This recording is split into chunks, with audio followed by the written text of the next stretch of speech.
Welcome to Go Get It by Getitlex Motivational Mindset, the podcast. Today, I'm so proud and honored to say we got Miss Ivy Stewart on with us today.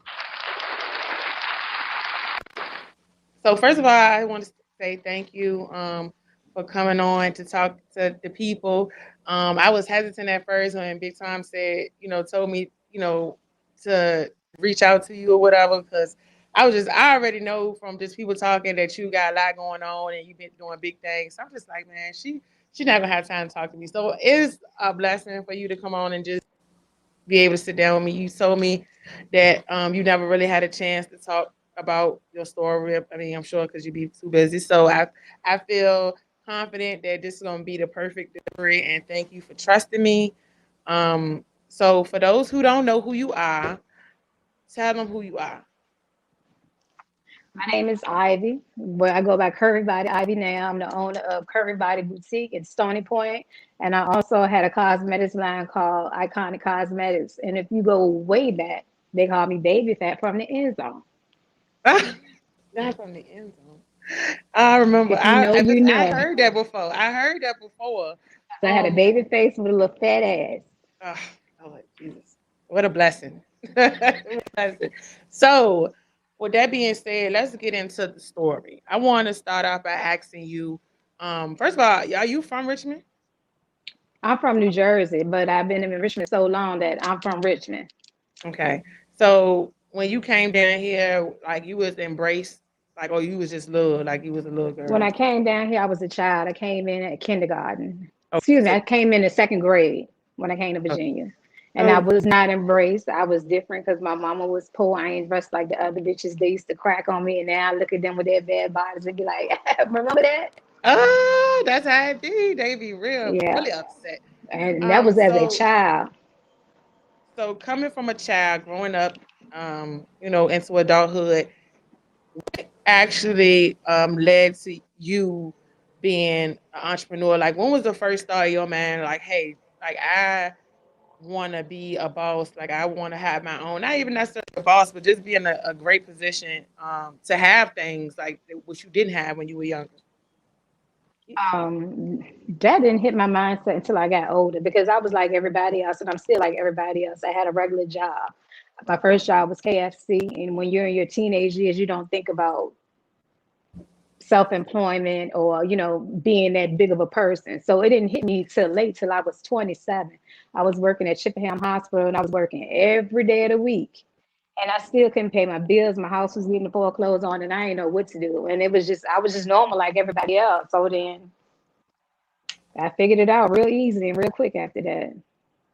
So I mean, so how did you figure out what was your path to making sure your bills won't late, or how did you step into the new world of entrepreneurship? In all honesty, I didn't step into the world of entrepreneurship until I was in my 30s when I was 31. It's probably started before at 27 when I said I was working at Chippenham Hospital and my bills were delayed. They were going to take my house because the mortgage rate had just inflated and it went from like 900 to 1400. At this time, I only had one child and I was working at the hospital, had an honest job. My girlfriend's sister kept coming home with all these ones. Every day she was coming home with all this money, and me being in the financial bind that I was in the bind, I was like, where you getting this money from? And she said, I'm a bartender. Her sister said, she ain't no fucking bartender. She a stripper.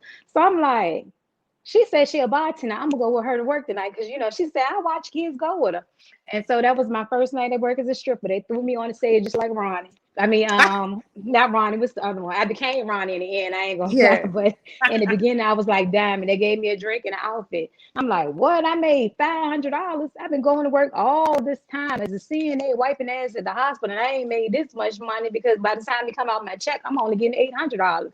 So on one night, I made five. That's when I made the decision for myself. I'm not going back to the hospital, stripping, dancing. You're an entrepreneur. So that was my first taste at getting money on my own without having a job or to clock in and to be free and to do what I want to do. It was my job just to look good. So how did you like it? Like, how did it was that at the moment when you stepped into that and you started getting money, did you think beyond that at that time, or it was just so much money that it was just that's what it was gonna be for right then? I didn't think beyond it at that time, because at that time I wasn't looking at dancing like everybody else was looking at it. They had other jobs, and then they were dancing. I was dancing to try to save my house, to pay my car note, to make sure that my son was straight, because I bought my first house at 24. So when I was doing it for survival reasons. Other people, they do it because they like design, they like different niggas, they like being on the scene. I was doing it because my bills needed to be paid, and they was taking shit from me. Lights was getting cut off. I had a Lexus with no brakes, so I had to do it because I had to do it.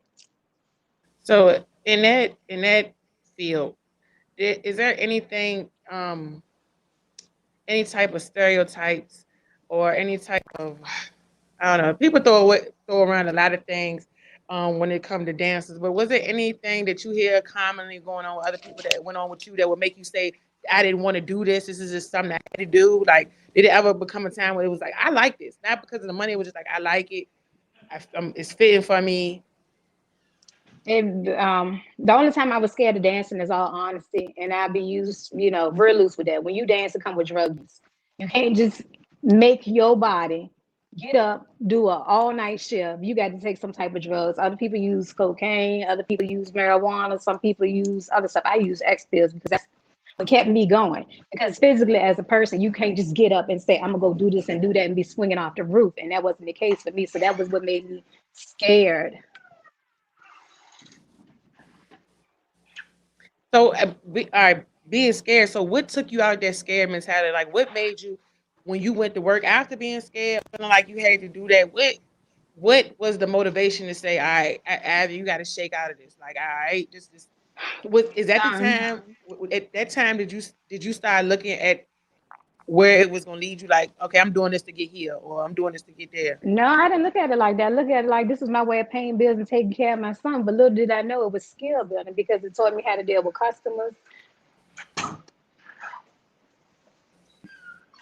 It was skill building at the time, because you don't look at it like that, because you don't really know what God got in store for you. So the whole time in it, it's teaching you how to talk to people, how to deal with different type of personalities, how to get along with people even when you don't want to get along with them, how to manage your finances and working with people, which we'll talk about later, which goes with the cross marketing.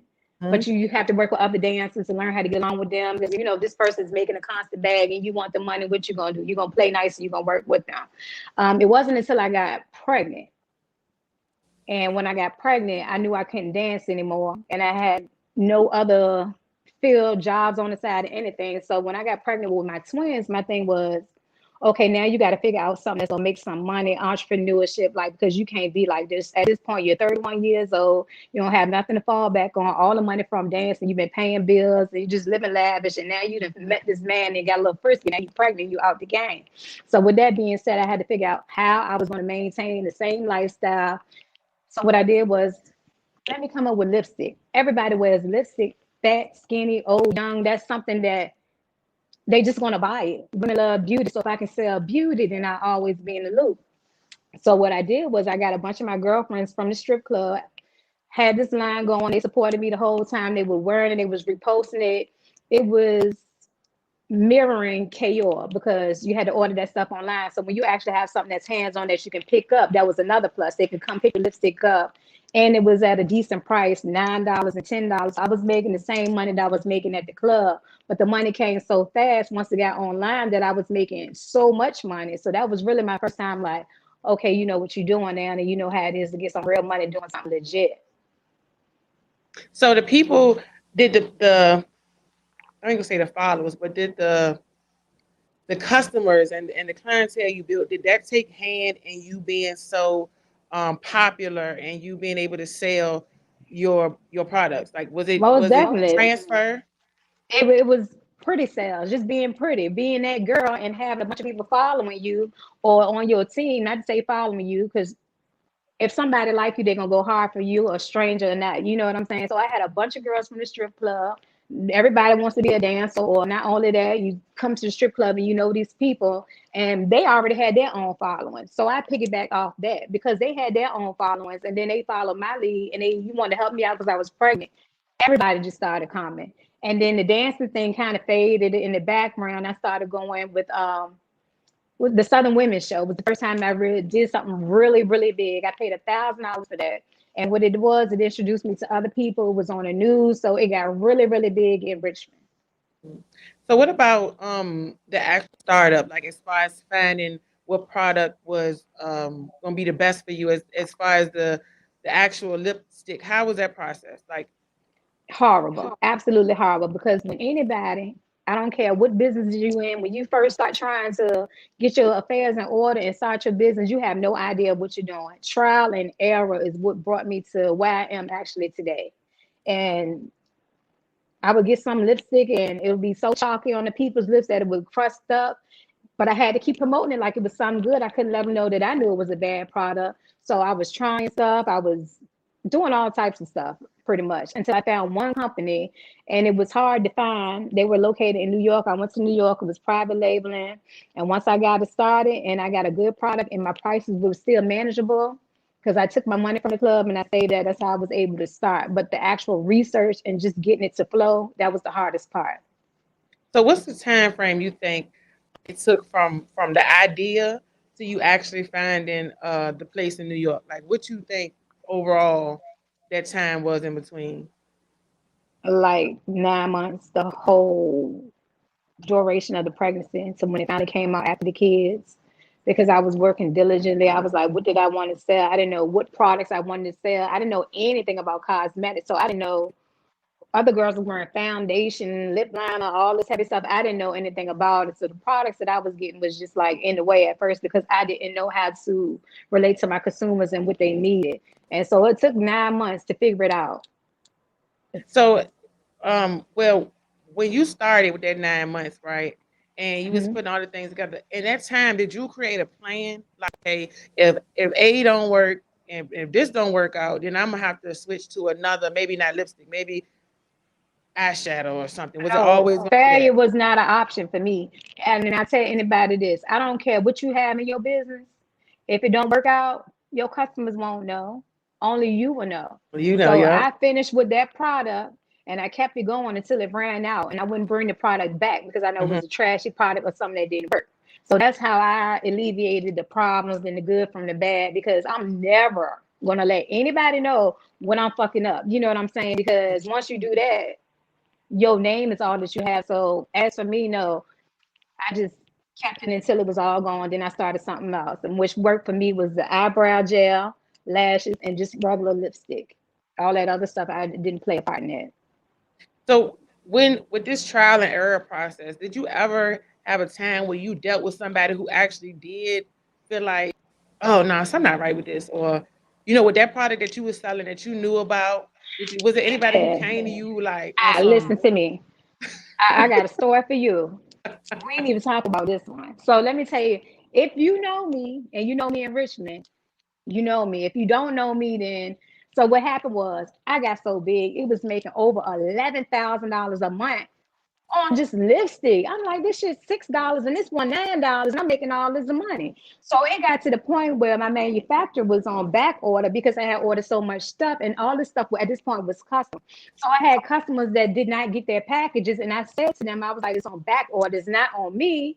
It's who I'm going through, my manufacturer. By me saying that, some people agreed to, okay, I'll wait for my stuff. I had this one girl, she called me the B word. She was like, bitch, da da da da da da da in a message. So I'm like, she don't know me. She did not fucking know me. And so what I did was I cussed her out back. But what she ended up doing is calling the news on me. They Oh, tried to get in contact with me. I'm not picking up my damn. phone because I don't know who this number is on the phone. So what happened was they ran a story on the news that said local Midlothian cosmetic company is a scam. And it was I on channel remember. 12. I remember you was So there in the living room or something. I remember. Oh yeah, God. okay. So that's what happened to me, which is good for people in business, and I need y'all to know this. So after that happened, I try to be nasty. Never be nasty to your customers, no matter how nasty they are to you. That's rule number one because people will say and do anything. You don't even have to go there with them. But I was young. So Hmm. I went there with, I cussed her out, but I sent her a refund. But what I did was I didn't put the notification on there, how you send a regular customer. I took the notification out being nasty. By her not receiving the email, as they checked, she did get her refund because I had to provide proof of it. So, make a long story short, If you are not signing up for the SBA small business thing, they give you a grade F. So they went with all this. I've called the news and told them it wasn't fair. The girl didn't do her research before she added, because they added at 12 o'clock, 6 o'clock, 5 o'clock, 4:30, over and over and over again. The news apologized and they let me explain how the Small Business Administration works.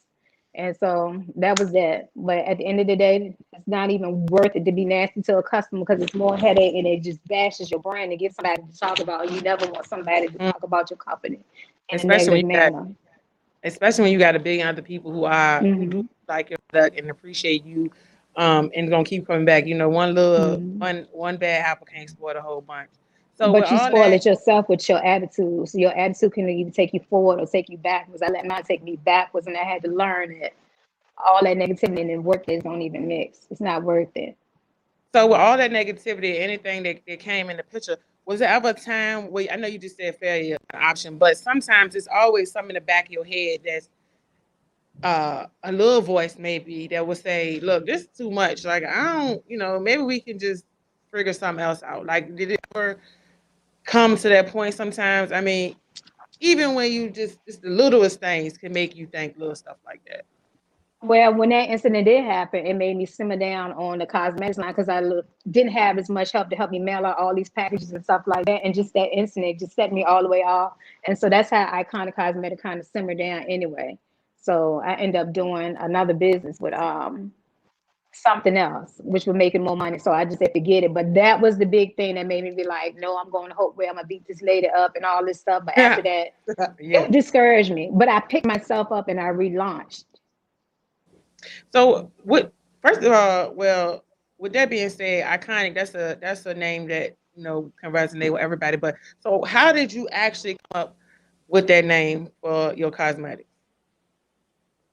Because at that point in my life, I thought I was Miss Bitch, that lady, and I was an icon in my city by my own rights, by dancing and everybody knowing me, knowing my sister, my brother, you know what I'm saying? So, I had all the characteristics of an icon. So I named my cosmetic line Iconic Cosmetics.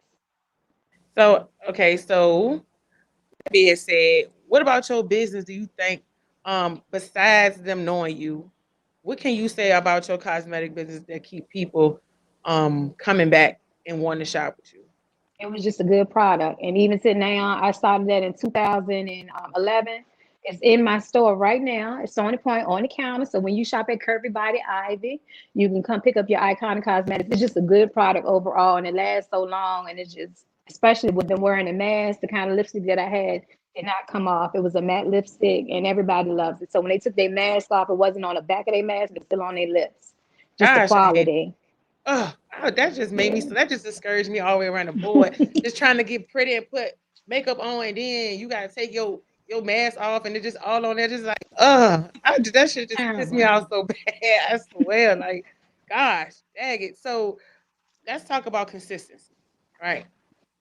Every boss that is a boss, it has to be a point where consistency is the key. So tell me how important consistency is in your business. It's so important to be consistent with everything you do. As for me, it's so important to be consistent with your business. As for me, stop, black people. That's all I'm gonna say. I'm sorry, y'all. It's important to be consistent with your business, because consistency is what sells. Somebody might not even like your product, but because they see it so much, they just get curious. Say, let me check out what you have going on. Is You have to stay consistent with posting, with the products you use. Like as far as my bags with the logo, the logo when you see it now. You see those pictures with the bags. If I don't post, it makes you think like, what's going on with her today? The store won't open or something like that. So you just got to be consistent with everything. You want to be so consistent that people get tired of seeing you, but they know your name, they know the brand. Mm-hmm. I mean, because I feel like that too. Because I can see somebody post something 1,000 times on my Instagram, my Facebook, and then one day I might say, "Damn, I remember I need this, need that," and I'm like, "Damn, I know such and such," because I used to see it on my timeline all the time. I know it. All the time, Let me yeah. look for who had it. Let me look. So that definitely resonates with me, especially if it's something that pop in my mind. I'm saying, "Damn, I'm somebody on my timeline got it." I just know I can scroll a couple times and see somebody posting this, especially as a business person, which I'm friends with a lot of people with businesses. So Yeah. my timeline is filled with advertisements every day with something somebody needs. So definitely, and I'm learning that as well because last week that was a big deal. One of my interviews, it's like it was that word just kept coming up, consistency, and that's something I like my own stuff in my business is consistency. So Yeah, it I requires definitely a need to lot of hear from you. discipline.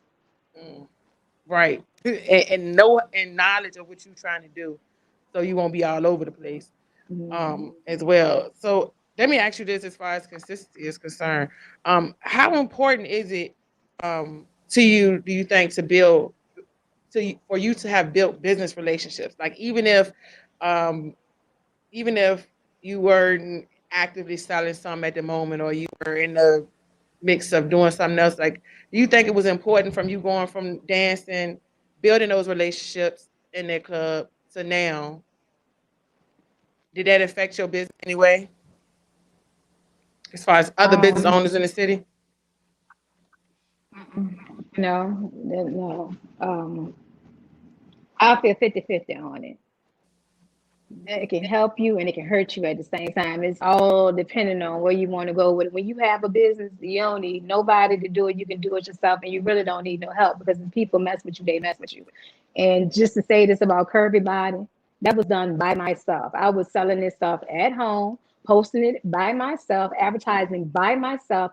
I don't wear nothing but my clothes every day, all day. When you see me, we're gonna use consistency again. I'm wearing my stuff every day, all day. I don't wear nobody else's clothes, but no, you don't need any help.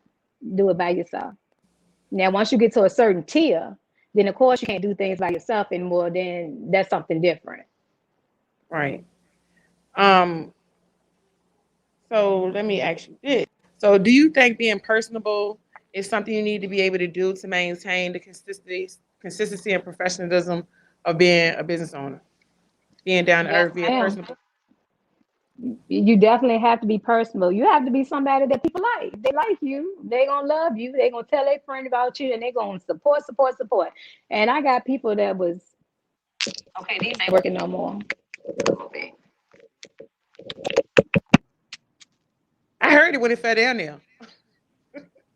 Hold on, y'all. She got to put her earthings back in. Baby,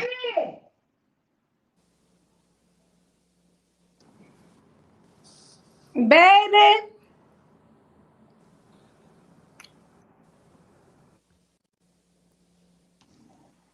Can you hear me now? Yeah, I can hear you. I heard it when it fell in your church. Oh, it went out of my ear. I'm sorry. I can't hear you. Okay, I'm gonna have to hold this like an old lady because this ain't working for me because I can't hear nothing. You can't. You want to disconnect it, but you can disconnect it. I still hear you. Remember I left them outside on the thing. I can hear now. I'm just gonna sit up like this. Okay. Um, Uh, I'm sorry. He asked me the question again. I don't even. I don't.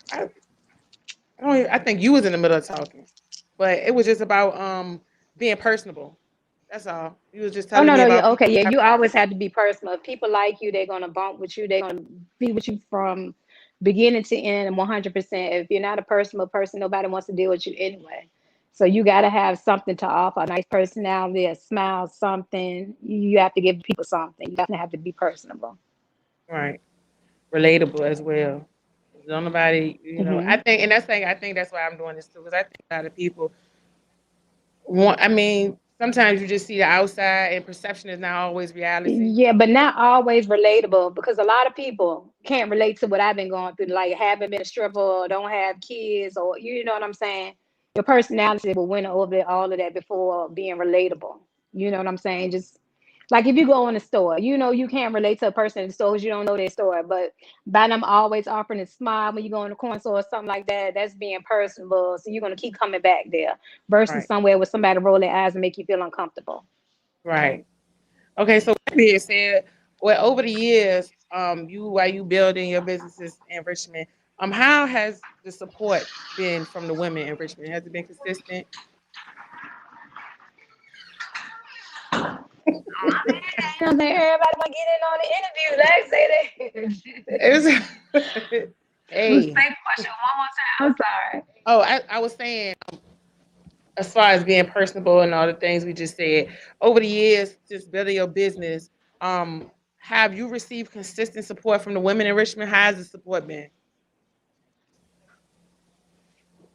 I don't care what nobody say about the women in Richmond. I love the women in Richmond. Everybody in Richmond that supported me from dancing to lipstick to when my mama died, my brother died. When I tell you the support is 110%. Like we doing this interview. This is the happiest or the most, I don't know, like bring me joy.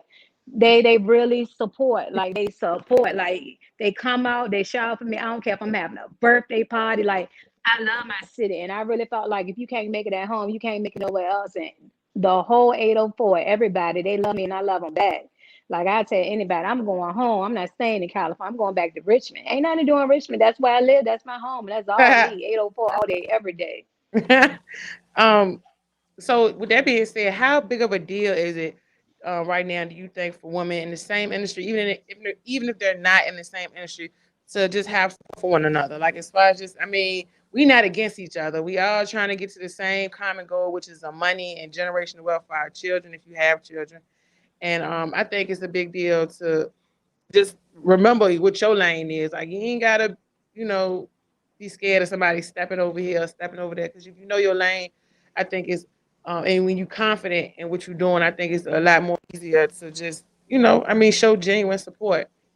You pretty much answered that for me. I was going to say the same thing. Like, you have to support somebody if you want the support in return. If this lady making cupcakes, you don't eat cupcakes, buy it and give it to your kids. You show face, you can't, you supported their business. They're never going to forget that, and they're going to come to you. But you know what I'm saying? There's also people that I've supported that have not came to support me, and I ain't mad at them. But for the most part, I operate off my system. My system is I'm always support. Like if it's something that I can't use, I tell the next person about it. Like support is essential. Okay, that's all I'm saying. And genuine support. Just Hmm. like, that mean the most. So with all that, let's talk about Curvy Body Ivy. Let's talk about the boutique. Why did you choose the boutique out of everything? Well, I guess pretty lipstick and clothes go together. So, um, somebody just child. Hold on, you can cuss me out in a minute, Oh huh? my god, just No, 10 I'm more minutes, not. I'm sorry. I'm sorry. I'm so sorry. I'm so sorry. Lord. He is at you. but Yeah, I left my but phone in so the room. let's He talk didn't. about He went Curvy to my Body Ivy, phone. the So. boutique. We gonna wrap this up so y'all can do what y'all gotta do. So we gonna talk about Mhm. Curvy by Ivy Boutique, and why did you choose that? Well, I was just saying, I can understand lipstick, pretty clothes. I think it all kind of tie in, but I'm gonna let you tell us why you chose to go into the lane. Oh, Richmond had got so boring with no clothes anyway. It got to the point where you only had Rainbow, you had Macy's, but we didn't have boutiques. Like the kind of boutiques that we did have didn't offer anything for my lane. I always wanted to be in the whole lane, the fast lane is what I call it. So the stuff that I had to get, we had to order from Fashion Nova or go to Amazon, you know what I'm saying? And once you got this stuff at home, you couldn't wear it. So I was like, I'm gonna just start ordering little pieces here and there just to see how it turn out. When I started wearing stuff, they were like, "Where you get that from?" I was like, "I can sell this shit," because I was actually my clothes that I was spending because I only gonna wear something one time. I was reselling them. You know what I'm saying? Like $5 here, I don't care. So I started the boutique at home. I was offered the store in Stony Point by a family friend, and it worked out perfectly. And I took everything there, and it worked out really good. It's like because I had a store location, everybody had somewhere to go to because they were just pulling up at my house.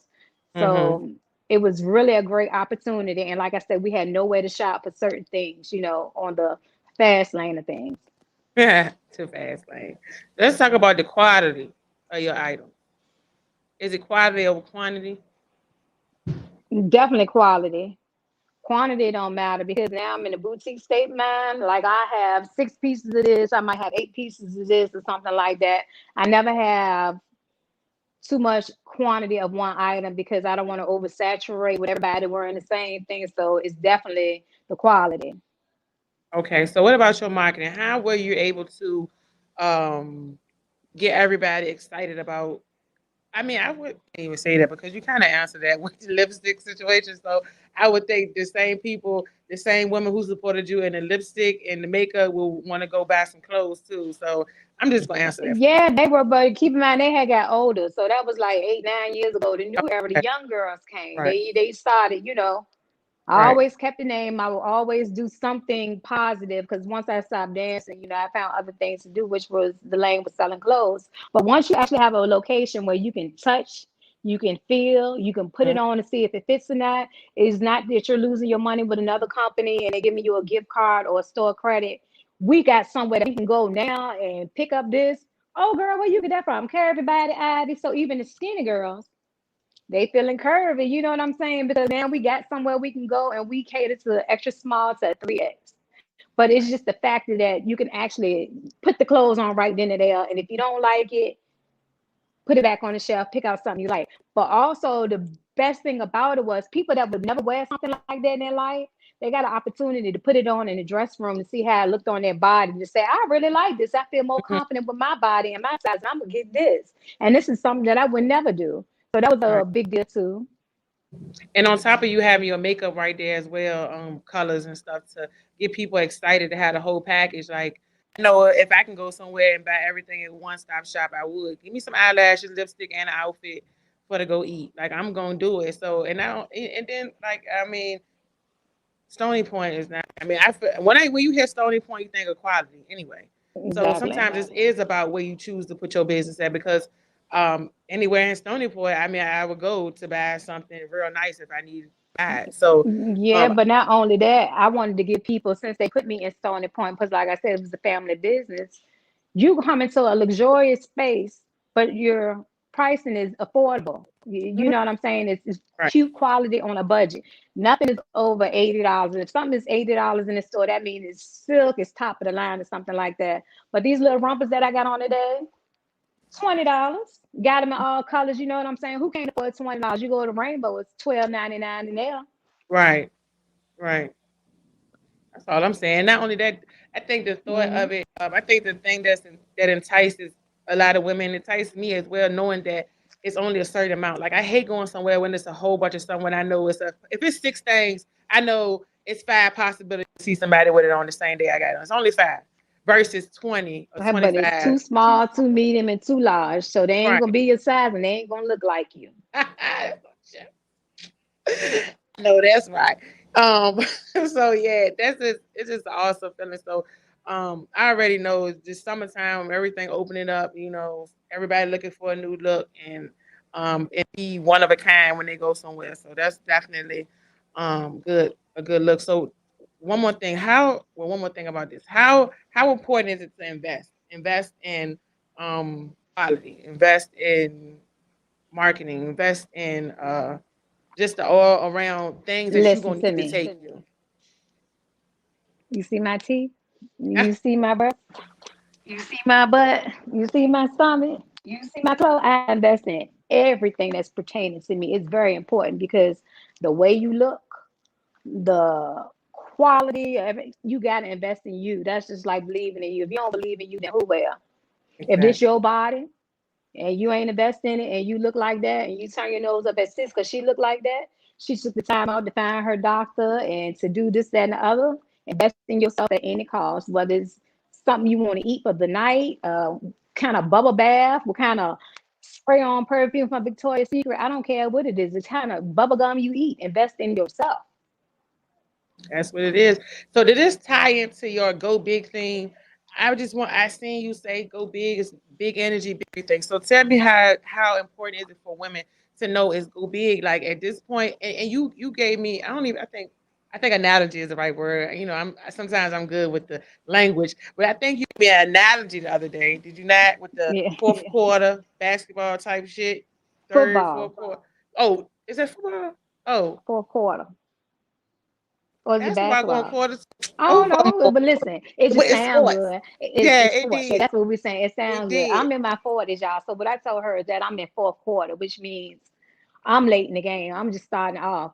It's important for me to go big. I want everything big, Let me everything see the big, arm again. everything Let me see big. the arm again. Look, go this way. There you go. Let them see it. Okay.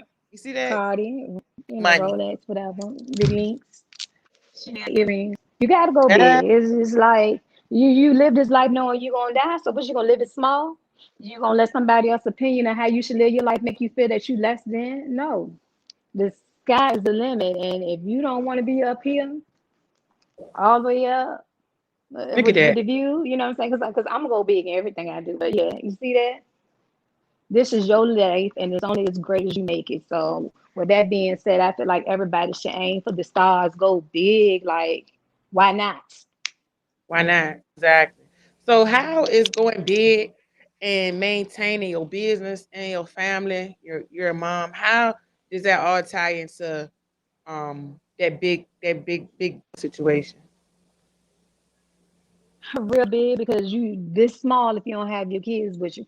You're gonna see me posted up in a bikini, but you're only gonna see me. But just know that my son took that picture because wherever I go, my kids go. That door opening up 1,000 times, that's my kids. You know what I'm saying? You can't be big and not show your kids how to live because us as parents, you want to teach your kids how to be great, how to like certain things in life.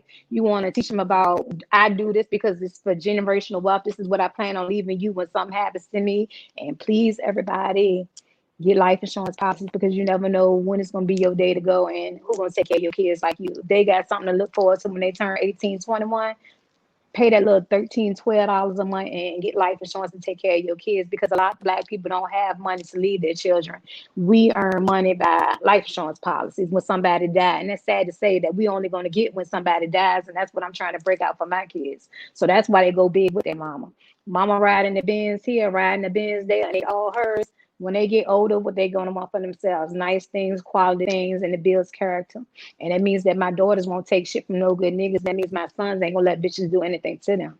So you That's gotta go big with your kids and let them see you doing it. They gotta see you fail. They gotta see everything. They gotta see yeah. the beginning to the end. It don't care what you do. Like me at the strip club, my kids knew what I was doing. They knew how to handle when people would say things to them. It was a part of my lifestyle. And that's how I took care of them. And that's how we looked at them. We kept our head high and our noses forward. So with the I'm inheritance and not doing generational it. wealth, how important is it that you hand down that generational wealth to your kids? You touched on it just a little bit, but It's um, very important because if you don't teach your kids anything, then how are they going to learn from you? Like you can't expect the internet roadblocks and stuff like that to raise your kids. At some point, we have to be parents. We have to have conversations with our children that say life is short. This is what you expect. This is what you should have. But you teach your kids like now. Um, say for instance, my daughters when they were babies, I had to put them to bed. As I taught them, they got older. I go to bed at 9 o'clock. When they got good and older, I go to bed at 9:30. And they get to be 9 and they're going to bed at 9:30. But it's the point that I'm teaching them different things, even about their hair. Like they don't like wearing their hairs in a ponytail. They like blowouts and they wear their hair straight. So they wrap their hair up at night. It depends. I help them, but it's just training your kids for anything or any obstacle they're going to face in life.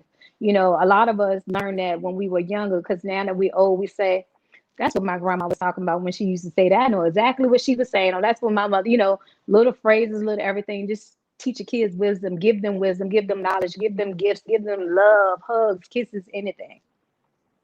so you mentioned your daughter. So this was a question I have for you also. Hmm. Um, how would you or have you? Well, I'm gonna ask you first. Have you ever been in a relationship, marriage, long term relationship, where when you started getting money, you started building a business, that person felt intimidated. He wanted you to let your alpha female personality go. Like, did you ever have to struggle with that?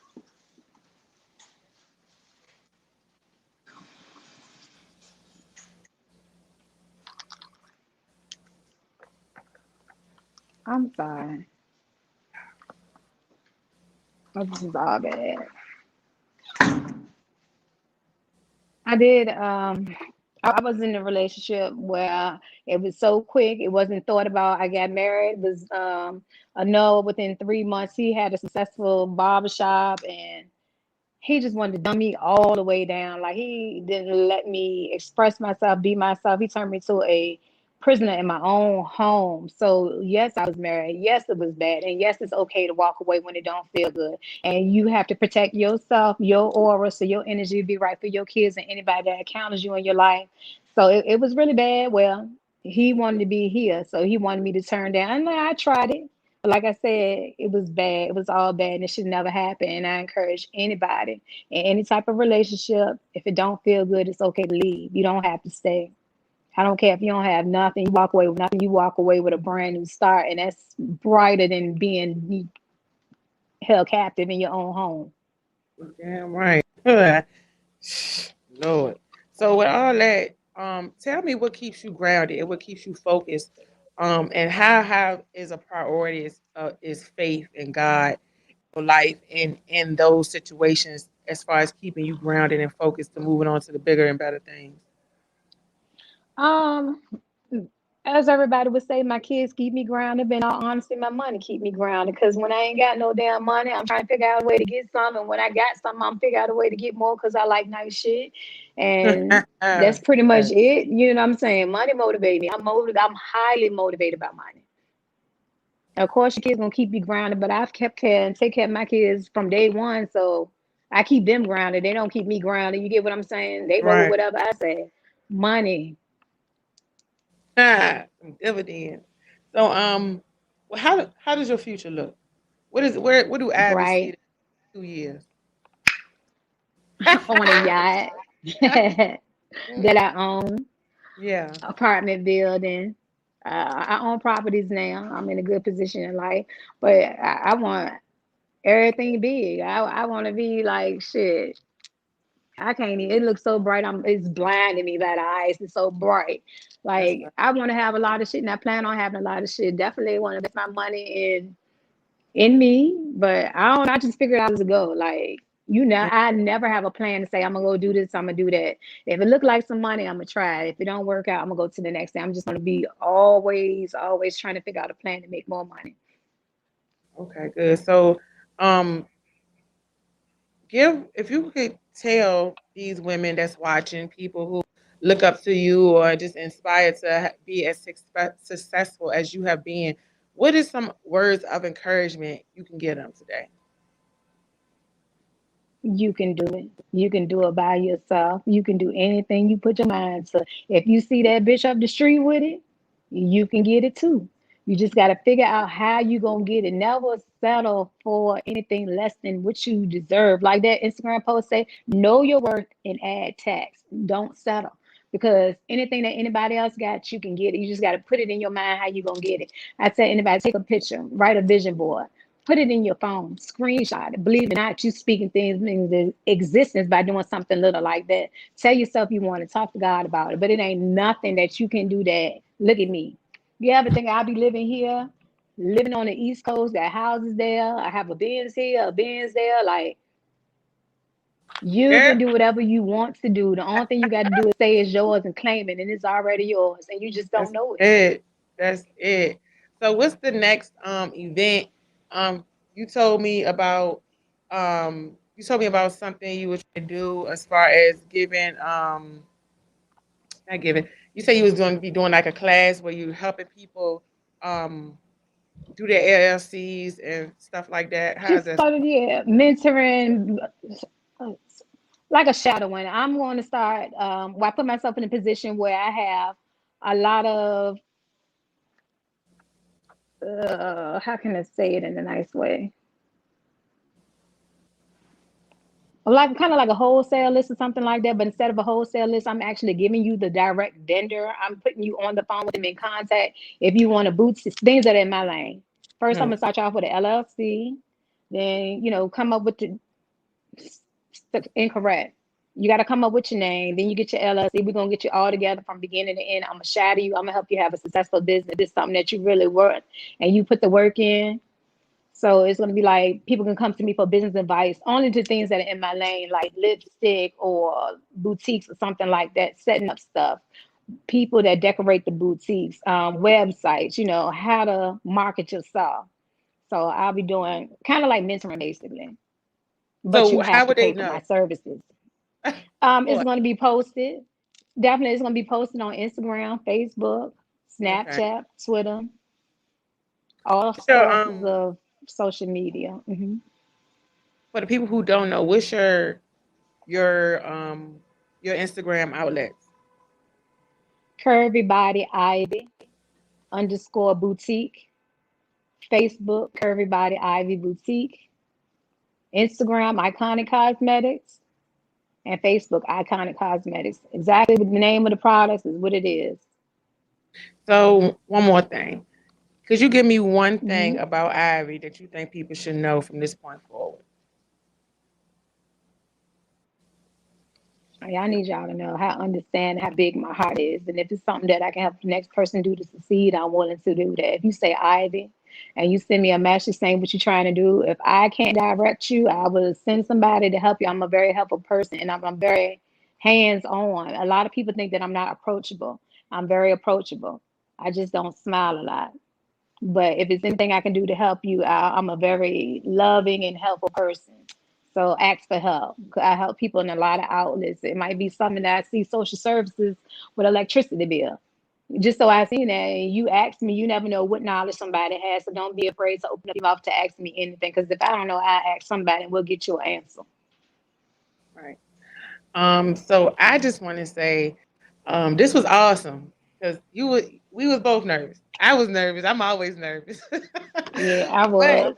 it was great, and I really, really, really thank you for taking your time out your day. I know somebody put some pressure on you to do something right now, and you still sit right here and did this interview. So Pretty much. I thank you so much, and I pray that everything you said touches and gets to the people who need it and who deserve it. And I already know what it is. You know, it's big everything. You know, you told me to go big. Told me to go big. So I'm going big at this point. So um, not only did they need to hear it, I need to hear it as well. So you put something on me now. I see. I got a visual representation.